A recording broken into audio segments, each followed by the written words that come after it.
Hey everybody, my name is Asher and welcome to my channel. If this is the first time that you've ever been with us, then thank you for watching and welcome. And for those of you who have followed me for a bit and or subscribed, thank you so much for that. It helps me so much and I really appreciate you coming back to enjoy more of my content. So I've now been on T for 11 months and I feel fantastic. I went to the doctor recently and my levels are actually perfect and we don't need to increase how often my injections are done. So that's great. Apparently, according to the endo, she wants me between, at the end of my shot, like right before I'm about to get my next one, she likes to see the numbers between 10 and 16, and I am at 15.8. So I'm like pretty much right on the money. And that's she said it's just gonna keep getting better, and the feeling of being really tired is gonna get less and less common. So she said just keep doing what you're doing, you're gonna be just fine. And I was like, okay, excellent. Well, I love the results I'm getting, so no issues there. I didn't do a 10-month video mostly because I did do one. I just really didn't like how it turned out. And I meant to do another one soon after, but just didn't ever get the time to do it. So the only time I have is right now. I got up extra early this morning just so that I could get it done for everybody and get it out, because now I've been on T for 11 months and I'm only 1 week out from top surgery. And I'm 4 days, if you include today. I'm a little late on getting the video up. And I am so... Oh... Holy cow, how the time has flown, and it's gone by so fast, and I am so excited. But I'm not really here today to talk too much about the transition specifically. There are only so many times I could say kind of the same things and go over the same content and not bore you to tears, because there's not a whole lot of changes. We have seen or heard that, like, my voice is not as scratchy. It's kind of settled into that nice deep tone that doesn't have the scratchiness behind it, so I'm really pleased with that. My facial hair, I just trimmed it down a lot just a day or so, 3 days ago, and yeah, I really like it. It comes in really quick. Can't see it so much from the shadow, but yeah, my mustache is really coming in too, so I'm really pleased with everything. I have no complaints. Hair loss hasn't been too bad, so that's good. That's only just I started recently seeing hairs kind of popping up on the towel a bit more than I'd like, but you know, that's to be expected because the hairline is changing. So beyond that, there hasn't really been anything else. So I think we're getting to a point where after my 1 year on testosterone video, I'll probably start going to maybe quarterly videos on the actual like transition, or even biannually. It just kind of depends on how that goes. But that means I get to extend the videos to more than just about the transition. And instead, today, I wanted to tackle a little something. I wanted to take a moment to hopefully do the shorter video that, God willing, will be meaningful to most of you, or some of you, educational for some of you, even a warning to others, inspiring to some who really need that kind of like oomph and inspiration in their day, with especially considering the current political climate. This video was prompted by some of the comments that I've been getting lately, and some of them have just been downright awful. Talk about the transphobia. I have decided that I want to have a more positive environment on my comment section. So when I go through them and I'm seeing really nasty comments, false comments, comments that don't have any fruit to them, I am taking them down. I am deleting the transphobia because the people who might be finding my channel they might be early in their journey, or they might be looking for some support, and there's enough hatred going around for our community that I'm not going to create or allow a platform for more of that hate. They're either purposefully hunting down these videos, or they're coming up on their feed because they've hunted down other videos or commented nasty things on other trans videos. We don't need it. So I'm going through and I'm getting rid of them. I'm hiding those types of people from the channel and from being able to comment, because we need positivity on this channel, not negativity. So if you've seen comments taken down, unless they can be used for educational purposes, unless they could be used to give the true facts to other trans individuals so that they feel like they have the knowledge and the empowerment to actually go out and have those conversations when they're faced with them, then that's one thing. I'll leave it up just for the educational purpose. But if it's just pure hatred, like one of these comments that I got, or they refuse to actually learn anything, then I'm just taking it down, because there's no point in it. Yeah, there. That's all I've got to say about that. The comment that prompted this the most was the one that said that it's normal to be a masculine woman, and that I shouldn't be influenced by the people who gave me for it, which is an assumption, because that's something I never said, right? I'm going to tackle the masculine woman part by actually giving a little bit of a short origin story. Maybe there are some of you out there that can relate to this story. I don't know. But I think that it's really important to express our testimonies, if you will, to help people understand a little about the trans experience. Masculinity in womanhood is wonderful. I'm all for it. I have no qualms about owning the fact that just isn't who I am. I love seeing masculine women, cis, trans, straight, lesbian, own their power. My wife is one of them. She's very masculine, but loves that she's a woman.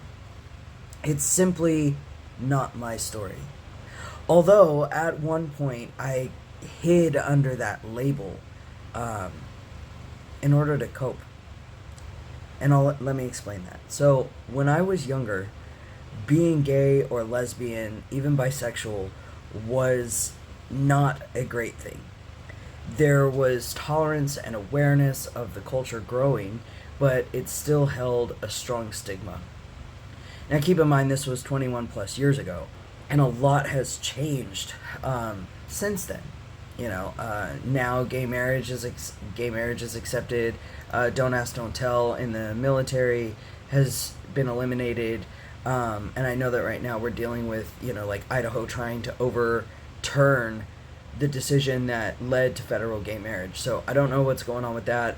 You might want to look into it, but that's not okay. And I don't know how that's even possible. Anyway,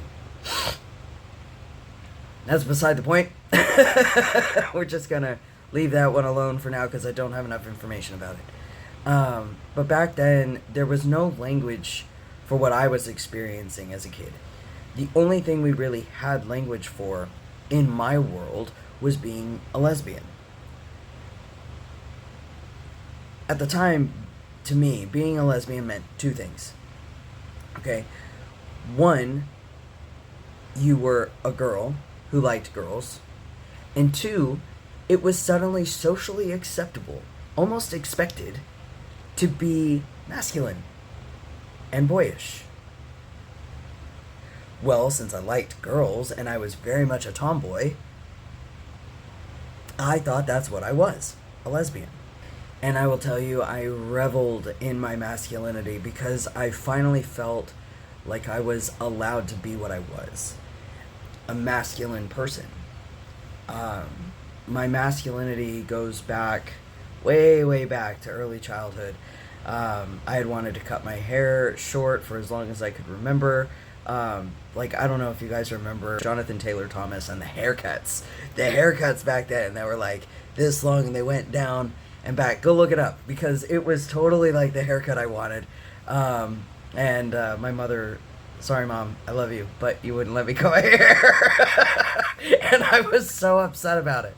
I always associated myself with more masculine things like clothing, toys, etc. I would throw full blown just meltdowns if I was asked to wear a dress. I was just really into the things that a young person attributes to particular genders, right? So I preferred playing with the boys and boys' sports, like baseball instead of softball, which I know is pointlessly gendered, and both genders can actually play either sport. But at the time, boys played baseball, girls played softball. So that's just what I did. And my mom, she actually did put me in baseball. She really did go to bat for me in the ways that she could. I even pretended to play boy characters with friends when we played pretend. I was an only child until I was 17. So I was often, playing on my own to, different things. Soundtracks, playing pretend, toys, all that jazz. I even went so far as to change the Pocahontas character because that came out, the animated version came out when I was a kid, and my mom had bought me the cassette tape. Yes, I am old enough for cassette tapes. I would reenact that movie with Pocahontas as a boy. I didn't associate with her as a woman. I associated with her as a man. Anyway, I would do things like that to keep myself entertained. So, the thing is though, if it hadn't been for certain experiences with extended family members that made it pretty clear that being masculine and wanting to be a boy was not okay, I think I would have really thought that I was a boy until puberty, like full on. But I'd been placed firmly in the girl box pretty early on by everyone. My mom in private, though, she didn't seem to care so much.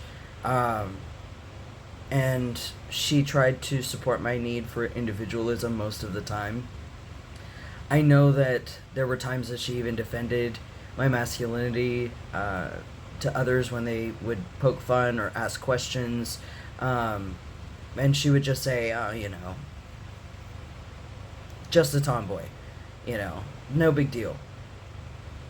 And people back then, they're like, okay, little girls, sometimes they're tomboys, they'll grow out of it, but I never grew out of it. So, because it wasn't that I was a tomboy, it's that I was a boy.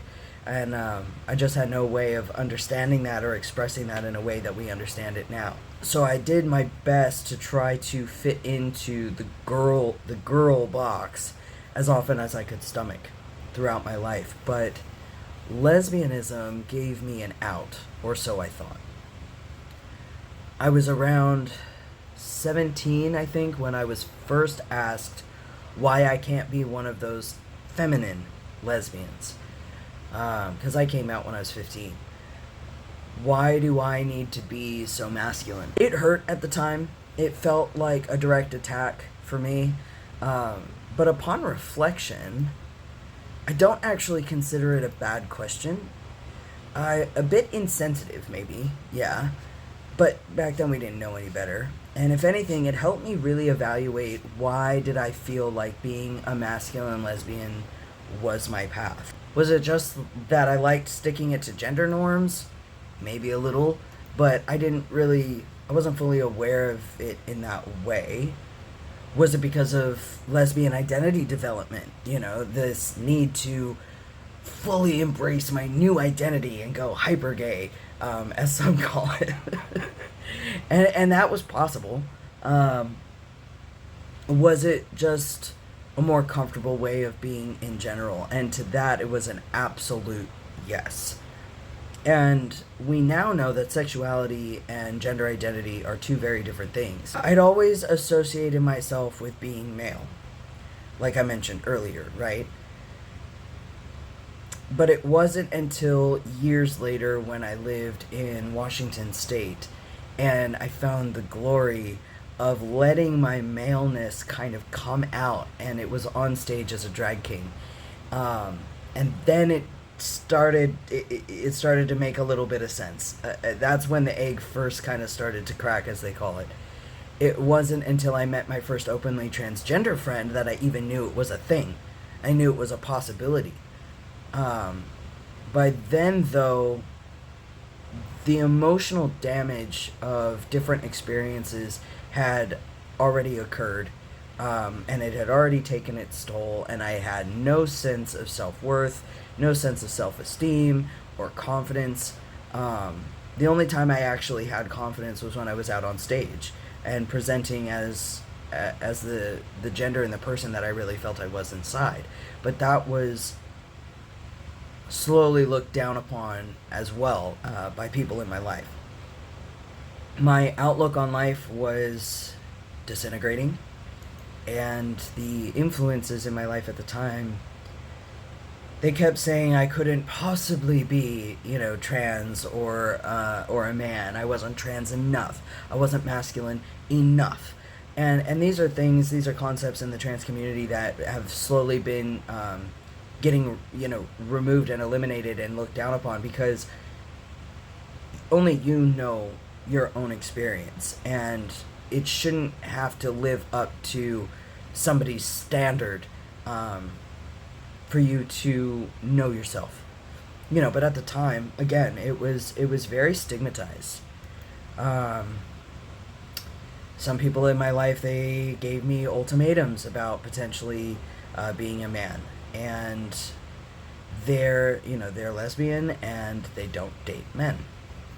Well, when every part of your identity ends up being wrapped up in the views of your toxic partners, then you don't follow what your heart desires and what your heart and your mind and your body actually need. You do everything to fit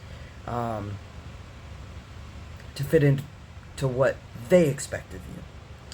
And so I shoved him, the true male self, back inside this box, and it was like the box had no air holes, and I essentially tried to suffocate him for years. And every once in a while, he'd resurface, and he'd try to pop his head out of the box and make his presence very much known, and I would bring it up again, with a partner or with friends, and be like, "You're just not trans enough. There's no way. If you're trans, then I'm definitely trans, and I know I'm not trans." And always this comparison, and so I'd shove him back in the box again, and then finally I had support when I moved here. When things ended with my ex, I went through this whole identity period, this crisis, if you will, of discovering who I was, now that those people who I'd placed my identity in were no longer present, and I got healthier. And then I met my wife, who mentally, emotionally, spiritually just supported me and lifted me up and didn't put any expectations on me. And all she did was, "You need to learn who you are, and I will love you through every moment of it, because I see who you are, I see who you can be, and I just can't wait for you to discover it." And even back then I brought up, I am kind of in this gender crisis, I don't even know who or what I am. And I'd completely forgotten that I told her that because I locked him back in the box. So then I move here, and suddenly I have friends and support and my wife who backs me up 100%, and medical access and access to mental health, and that's when the egg finally fully cracked, as they call it. And the man I've always been refused to be put back in the airless box. He was firmly in the world, and needed to be acknowledged, and there was no going back. So after a lot of prayer, a lot of soul searching, journaling, counseling, talking, processing, talking to therapists, talking to psychiatrists, doctors, referrals, all of the steps and the hoops that we're required to jump through. After long discussions, with my wife and with friends and church members and whatnot, and they supported me, and they loved me, and they fully accepted me, and not just, and I had to fully accept all that I was, not just the part that society could accept. So can I consciously identify as a woman, as a masculine woman? No, I can't. It was a saving grace that kept me alive until now. A sense of community and identity and that I needed just to cope. But there came the time when that just wasn't the whole truth. The only way I could truly love all of me, which, let's face it, that's what God asked us to do, right? To love ourselves as He loves us. The one of the two commandments that He said were really the only two that were important was to love our neighbors as we love ourselves. Well, if I'm not loving myself fully, then I'm shortchanging my neighbors too. Since those are only one of the two commandments that Jesus actually laid out, I was sinning until now. Until I allowed myself to embrace all of me, which allowed me to love all of me. And in doing so, the only way I could see continuing to live from a place of love was to allow myself the gift of transition. And that allows me to love the people around me that much better. You see the difference? So there you go. That's the short of it. As short as I can make it. My story. Top surgery is next week, and I'm doing all of the things to prepare. The lotions, the eating of the pineapple, which, by the way, I hate pineapple. I don't mind the flavor. I hate the texture of the fruit itself. But you need like the fruit to get the nutrients, not just juice. And I'm just like, ugh. That's how committed I am to getting good results. I'm making the packing lists and checking it twice, and I'm supposed to be in a binder to prevent hematomas and sonomas and other complications, dog ears, things like that. My surgeon prefers his patients in a binder for 3 months, and the nurse, she said, don't use ours. Ours sucks. Get a different one. We'll give it to you and you can use it for a while, but I would recommend for the 3-month period of you just getting your own. So I ordered new ones, which she told me how to size. So that way I already have them. So I've got a couple of those, and yeah, I'm gonna get my hair cut, so that way it's a little bit more manageable while I'm in the hospital.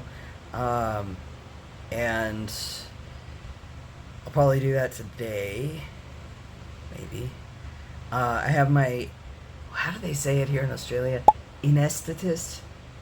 It's such a weird word. Anesthesiologist appointment. It's a pre-op appointment. So that's the last appointment until the actual surgery next Tuesday. So I'm so happy. I cannot describe how happy I am.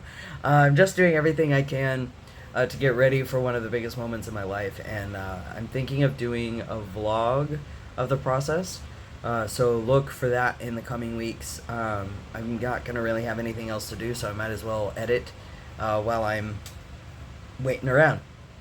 Okay, I do have one last thing.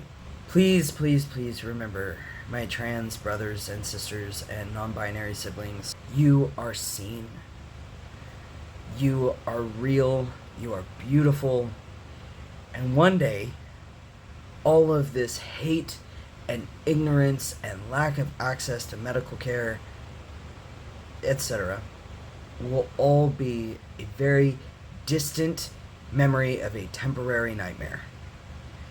We are small, but we are strong. Arm yourselves with the right education, with the facts, and educate others when you feel safe and ready to do so. You don't have to, but the only way to combat ignorance is through education. And it needs to be accurate education. So, meet people with love when you can. Distance yourself from hatred and dangerous situations, because you deserve to protect your peace and your well-being. The need to be right should never outweigh your need to be safe. Be there for one another as best you can. And to you amazing allies out there, thank you. Thank you from the bottom of my heart for your support and your love and your willingness to fight and endure with us. Because without you, we're only 1 to 1.5% of the population. We need your help. So thank you so much. God bless you all, and I will catch you next time. Peace.